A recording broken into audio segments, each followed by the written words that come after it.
Good morning, afternoon, or evening, wherever you might be in time and space. Kinneas here. So I'm learning that if you want to fly for real, they're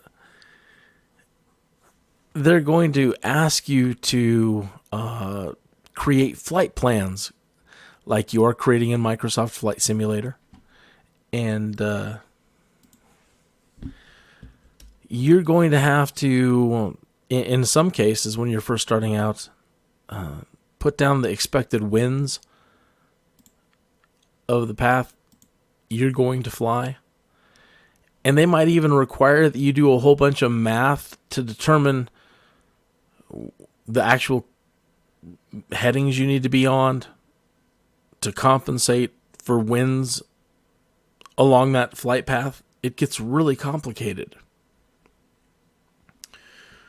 Okay, so you can get wind information in here when live is set. So sometimes it's on, and I mean the numbers are the same as the real world, and sometimes it's a little off, but you know, hey, it'll all eventually work just fine. But the gist of it is they're going to ask you to do this. So, you know, let me pick an airport and then pick another airport. So we've created a flight plan, a to and a from, right? So this is an awful long flight path. I should probably just make this the destination. Something a little bit more manageable. No, let's change this. Pardon, bumping the mic. So yeah, okay. So this little stretch right here, if we're putting together a flight plan, they're going to ask us to, you know, understand the winds that we're going to be dealing with along that route. So we can see the winds right here. It says the winds are 7 knots coming at us from 320 degrees. And over here, there's 12 knots at 333. So one of the weirdly absurd things about all this is that the weather is constantly changing. So, I mean, you can give them an estimate, but in our area, every 5 minutes, the weather changes. And so they say, they say some strange things, and it all will make sense to me someday. But for right now, one of the strange things they've said is, you need to observe the wind patterns in your area over a 7-day period before planning your flight plan. But the wind is, pardon me, I'm trying to resize this window now to open the METAR window. So what I'm talking about can be found just by typing in Google or Bing or any search engine, METAR, METAR. So I recommend you do that while I'm trying to resize this window here.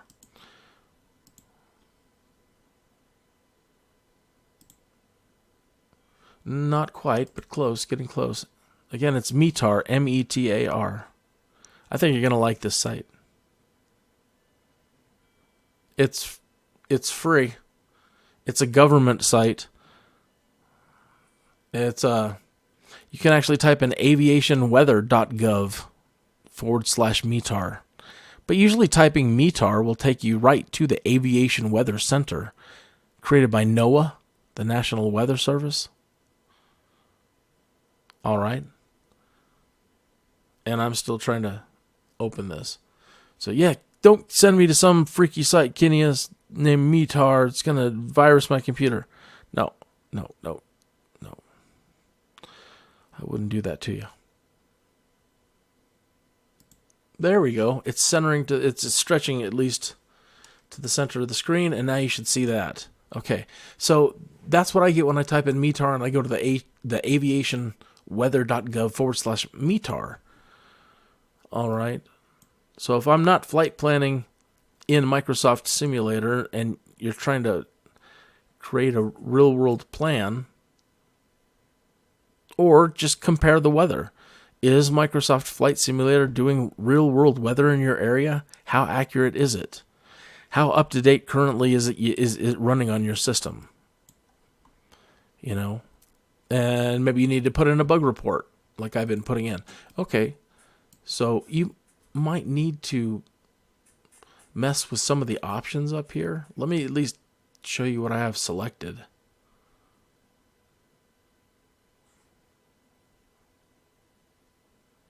So that you might be able to get the kind of output that I'm getting on my screen. So there's a bunch of little things you can configure on and off to get different displays. I've got roads toggled and a radar weather map. And this is the same area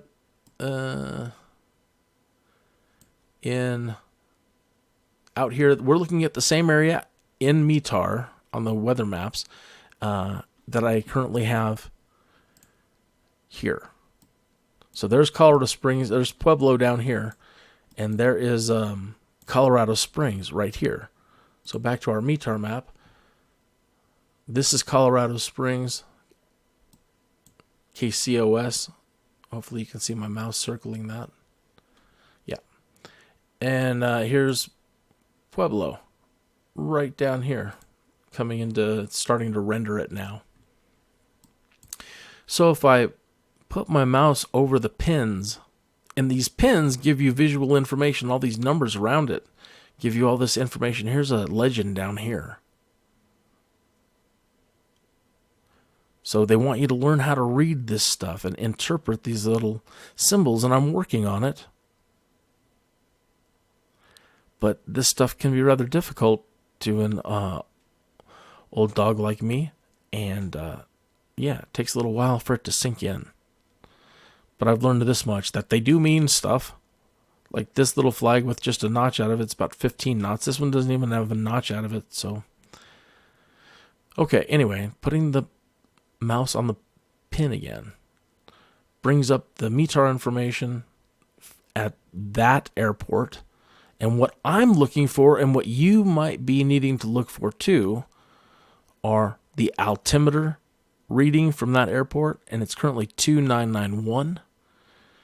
There's the cloud visibility and the ceiling of the clouds. The max cloud cover says BKM, which is broken. Cloud layers 110, broken. Winds 320 at 8.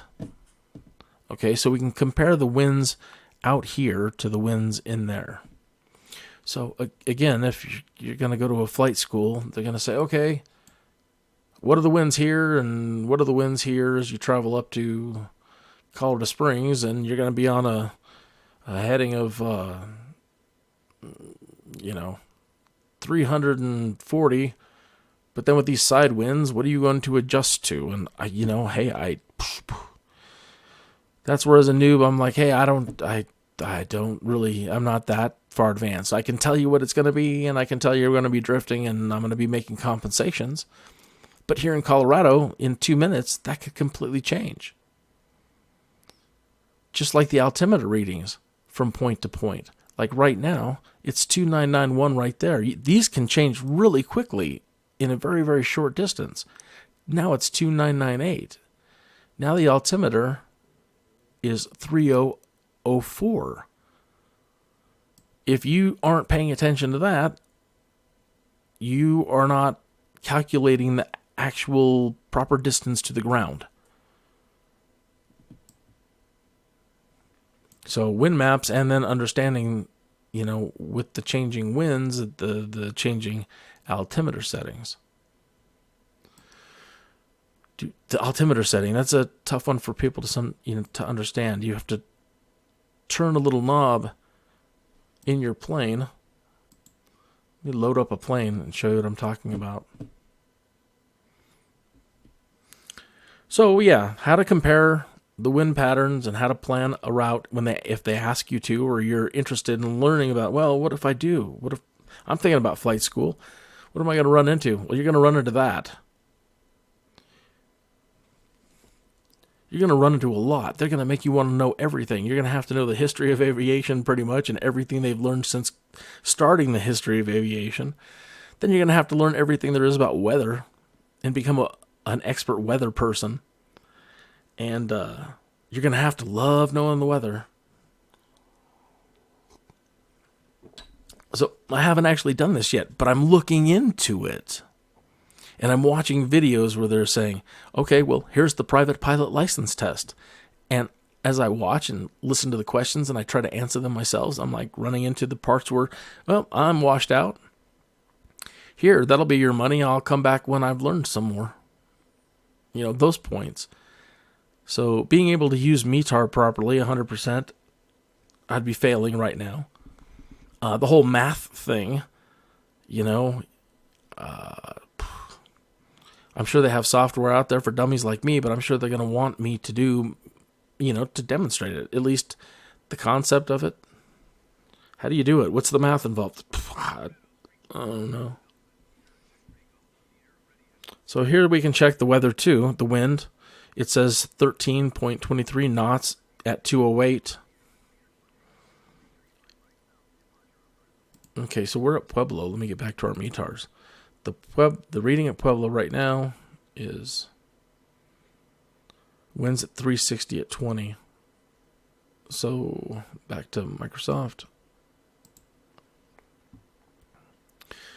Give it a second, it'll come back to that wind information.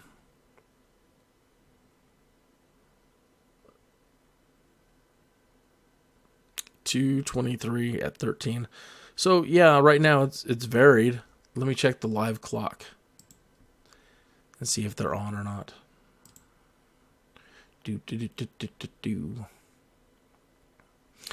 Weather. Go to weather. Oh, weather. Okay. And it says 12:05. I'm at 12:07, so we're 2 minutes off. So, you know, that could have something to do with the reading. Either way, it's relatively close. We know that we're going to be dealing with winds 10 and up. So, close. Earlier today, it was right on with the time, but then it wasn't showing any clouds in the sky, and we were completely overcast. Okay. The altimeter. Do I have a...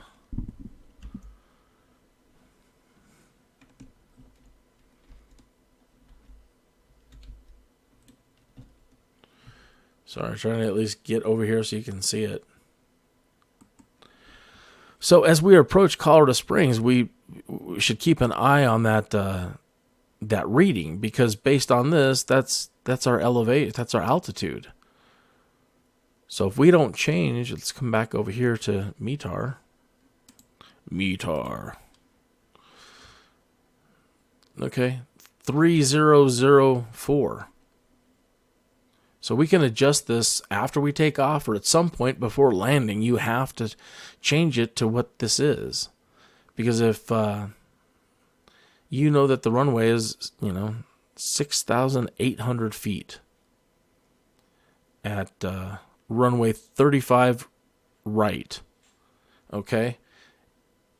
If you're paying attention and you're trying to touch down at 6,800 feet and you don't have that adjusted properly, you could be colliding into the ground.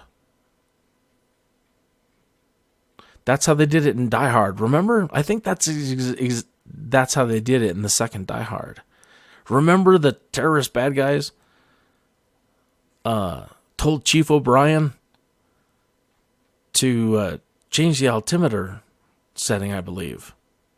They did something, and he changed it, and they smacked into the ground. Remember? Because they thought that they made it seem like the ground was 300 feet lower than it was. And you can do that with the altimeter. Okay, so back over here. So before landing, you've got to change this. If you put your mouse over this dial, it'll tell you right where you're at. It says altimeter calibration knob, and we're at 29.92. So as we get towards Colorado Springs, we need to change this to 3004. You can understand the dilemma back in the day, prior to having an iPad in your cockpit or some other tool, how difficult it would be to get that dialed in. So they created the ATIS system for you to get this information, and that is actually available in the simulator. If you open air traffic control, oh, we're cleared for takeoff. So I can't just reset it and get an ATIS right now. Let me get up in the air. One moment. All right, so as I get her up into the air and try to get her straight and level, and heading north, and we should be getting a wind pushing us out east, an over 10 mile an hour wind pushing us off our north heading, and it kind of is. So let me make an adjustment. So I don't know how to do the math, to say, well, to keep it compensated, I need to keep an adjustment over here on this side of north by...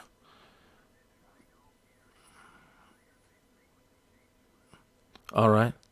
So I need to keep it here at this particular heading and set the rudder trim to maintain this and let it get straight and level flight here. And then by adding that much rudder and this much aileron, I can counteract the side force winds that are pushing me, and over the next 50 miles, my plot deviation should keep me aligned to arrive at my destination on course, Captain. Something like that. And, right, already it might look at, we're already being shoved back over.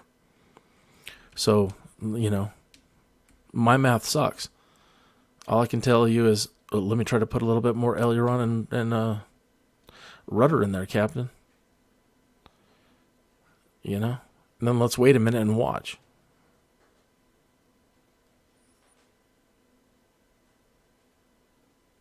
That's a little bit better, but we haven't had a gust hit us. And then this guy's yelling at us, what? Say what? Acknowledge frequency change. Great. Okay, so now...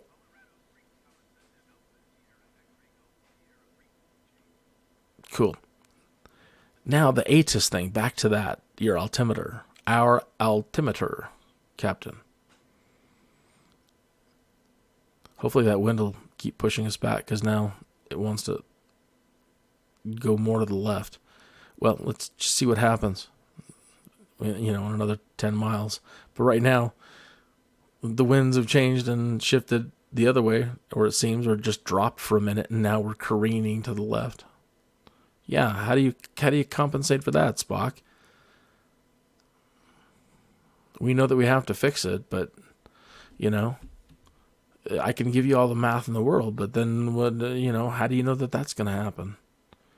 So I don't understand, why you require such exact numbers from somebody who can't. Do you have a computer that can do it? The autopilot maybe, because the brain in my head can't. I just know that keep an eye on our course. If we're not using autopilot, better be awfully vigilant. Okay, so we're going to be going to Colorado Springs, and they'll give us an updated altimeter reading as we approach.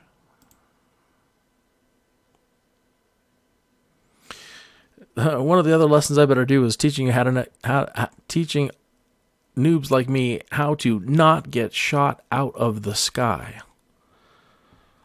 I'm sure it doesn't happen very often. But you see we're here, right here where it says request flight following. Again, this is really kind of another lesson, and I shouldn't be messing with this one right now.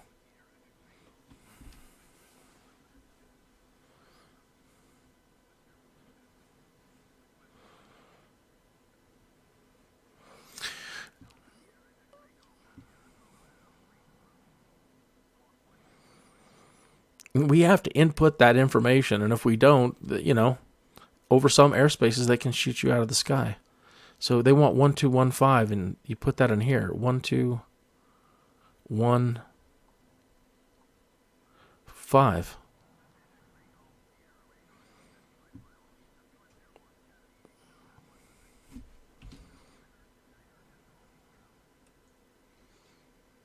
Wow, we're a lot further north than I thought. Okay, so that's how you acknowledge your squawk and put your squawk in. And it's the same for other, it's going to look different, but you're going to be inputting 4 numbers. And it's in different places in the G1000, but you know. Okay, so the nearest airport list. We want the Colorado Springs Airport. I didn't realize I think we've already passed it. Okay, so getting the ATIS from the Colorado Springs Airport.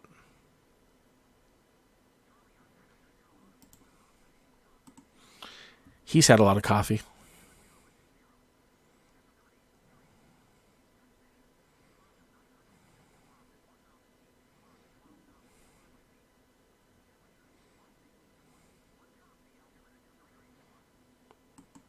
All right, it's no longer 3004.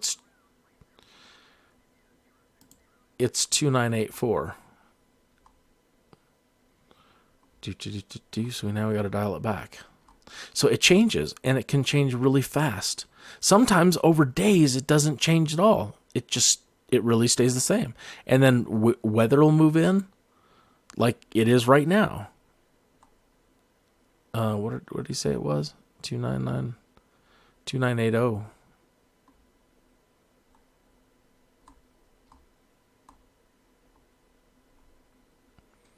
So yeah, that is one of the interesting wisdom parts from studying the air, monitoring the air and the winds over your area and the altimeter over a 7-day period. Because in our area, it's days and days and days. Even the weather can change. It's going to be cold, and it can be cold. And the altimeter, the barometric pressure doesn't really change. And then some days and times like right now, you're getting wicked fluctuations all over the place. So, okay. So, yeah, I hope that helps you understand or doesn't confuse you more. But if you are thinking, I'd like to plan a flight the real world way and start anticipating what a flight school might require of me, there's going to be plenty of videos out there now for you to watch on the intricacies, all the fine details and information you need on understanding METARs and flight planning and doing the math I'm talking about. And chances are you're a much, much, much smarter person than I am. And me, it's like them trying to teach a monkey to fly. But this monkey is slowly learning, and I'm getting it. And I'm really, really happy. And part of demonstrating that you are learning it is to try to demonstrate it with stuff like this and teach it to another noob like myself. So if this noob has helped you, then please click a I like it comment, or I like it, or leave a comment to demonstrate to the people who I might show it to that, yeah, you didn't do too bad of a job explaining this. And that will go a long way in the long run. When I approach a flight school and say, check out all these YouTube videos I made trying to explain all this stuff. Let's get to the test. Let's do it. Here's what I'm having problems with, and maybe you can help me get over the METAR thing, So that is kind of in the back of my mind, the ultimate goal with all these videos is to present it as my evidence, my case history, to present myself to a flight school instructor. All right. So, yeah, if you like it. I'll keep trying to put out noob lessons for the noobs like myself. So subscribe if you're one of those. Thanks.